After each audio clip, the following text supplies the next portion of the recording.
Hey guys, Chris from Provo Beast Audio Installation, and in today's video we're going to show you how to install an amplifier and subwoofer in this 2008 Chevy Impala. In this video we're going to show you how to run all the wiring and integrate it with an aftermarket radio. Let's get started.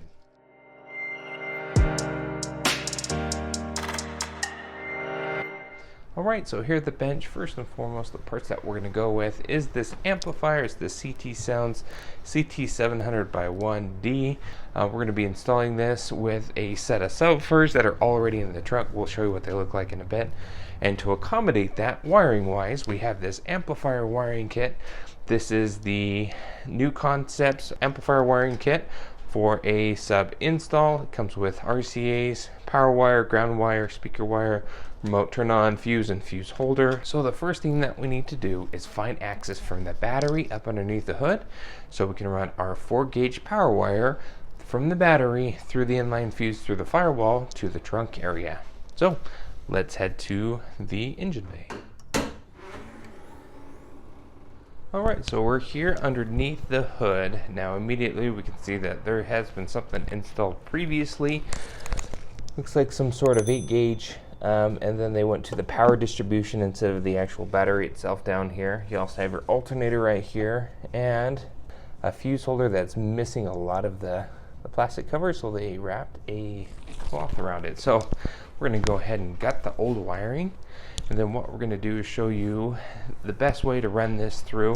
Looks like this power wire is just all kind of, tucked in here. Okay, well, we're going to pull it all out. So with the old wiring all cleaned out, removed, we're ready to start prepping our new power wire. Now there's probably multiple ways to get through the firewall. Could be different grommets along here. We found one that's relatively easy to get through. It may be tricky fishing the wire up, but getting through the floor or through the firewall, we're going to show you, and we can access that from the cabin side. Now what we've done is we've already started prepping it so we can show you what it looks like. We jump on in here, let's turn on some light. We have this loom that passes through kind of the firewall slash floor. If you pull this on back, there's this rubber piece you pull on out, and then essentially here we can poke a hole through the side of this grommet to pass our wire through. What we're going to do to accomplish that is use a wire hanger as our fish. We'll tape our wire to it, and then once it's through the firewall, we'll fish it up into the engine bay, and then over to the battery area.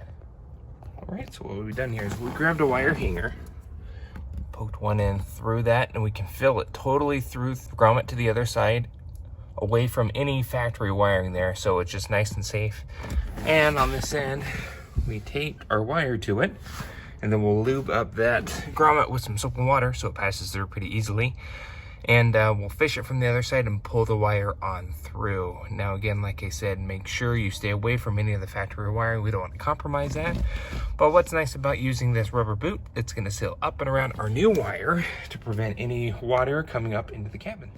All right, since we pushed that hanger through, we're going to take a look down in there, and there it is. It's kind of hard to focus. There's our hanger that we pushed through. So we'll reach down there and pull it up, and that'll feed our power wire through the firewall up into the engine bay.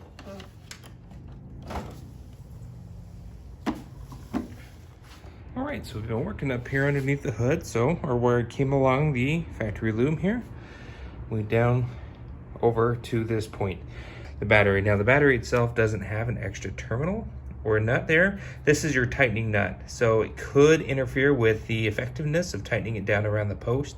But as long as you get it on there nice and clean and tight, it's sturdy, it's not affecting the clamp mechanism. So we went right to the battery.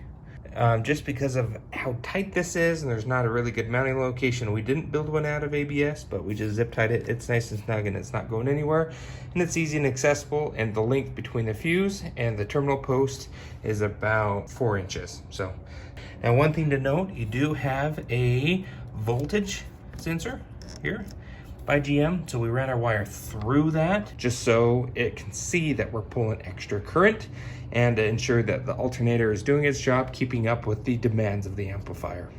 So with this all zip tied and nice and clean, what we're going to do, still with the negative off the battery, is start running our power wire inside the cabin to the trunk area.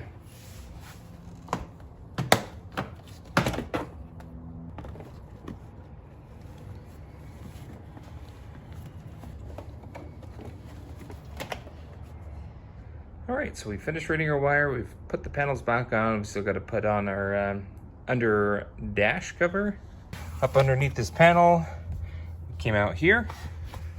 Now for our ground, we made our own ground. We actually put a threaded bolt and cleaned up the paint with a wire brush. There you go there. And it's all nice and tapped in there. It's all nice and threaded. Nice clean ground. We have our power and ground ready to go. So this will all fold away. Now the customer has requested that we put the amplifier on the back of the seat. So we're gonna go and do that for them. That's where we're gonna put it. Now for our power and ground, we have those here. Just like with our fuse holder, we actually put wire ferrules on them. Put some heat shrink. They're gonna go right into the terminals there. And then next here, we gotta run our speaker wire just to the trunk area for the box. And start running our RCA's, remote turn-on wire, and bass knob wire on the other side of the vehicle.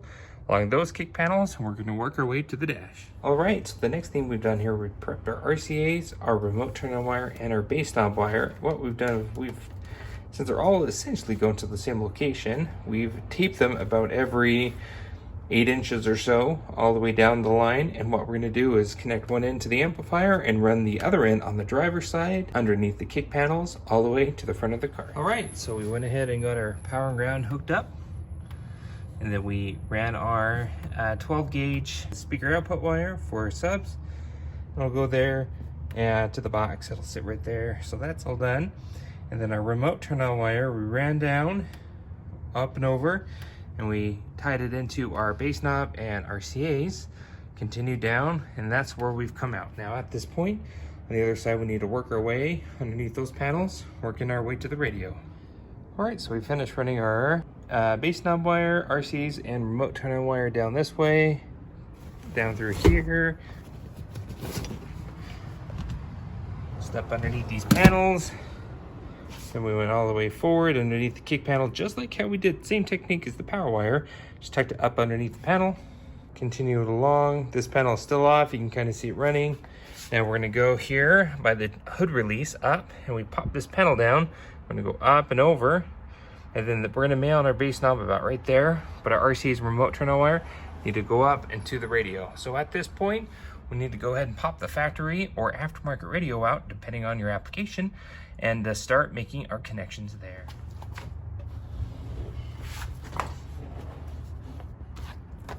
Okay, so we're here inside the car now. The aftermarket radio that was previously installed is falling in, and we're actually going to repair that while we're in there. But to get the radio on out, whether it's factory or aftermarket, we need to remove your trim panel up and around the radio. It's held on with clips all the way around. Once that's out of the way, generally there's 7mm bolts holding the heating and air controls as well as the radio itself. So I have a panel tool. Now it's been off before, and it looks like there's clips that may be broken, but for the most part, that's it. Now because it has the airbag light in the panel, I just popped it out but kept it plugged in. Okay, so at this point of time, our radio is on out. Let's go ahead and fish our RCA's and a remote turn on wire into the dash pocket. All right, so we're back here in the car. We've actually spent some time, repaired up the harness. Now we pulled our RCA's and our remote turn on wire through. There's plenty of space to pull it through the dash. What we're gonna do now is we hooked our remote turn on wire to our radio's remote turn on wire, which could be blue, white, or blue, depending on the model of your radio. Let's go ahead and plug everything in.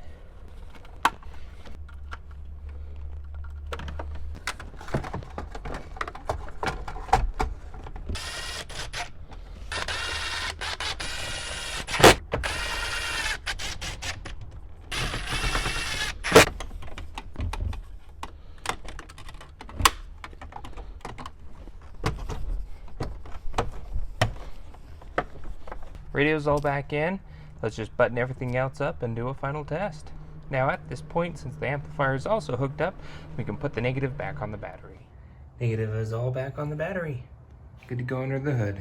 All right, that's about it. If you have any questions on what we did here, go ahead and post a comment below. Thanks guys for watching. If you like what you saw, be sure to hit the like button because we post great content on the channel all the time. And don't forget to subscribe. and we will see you in the next video.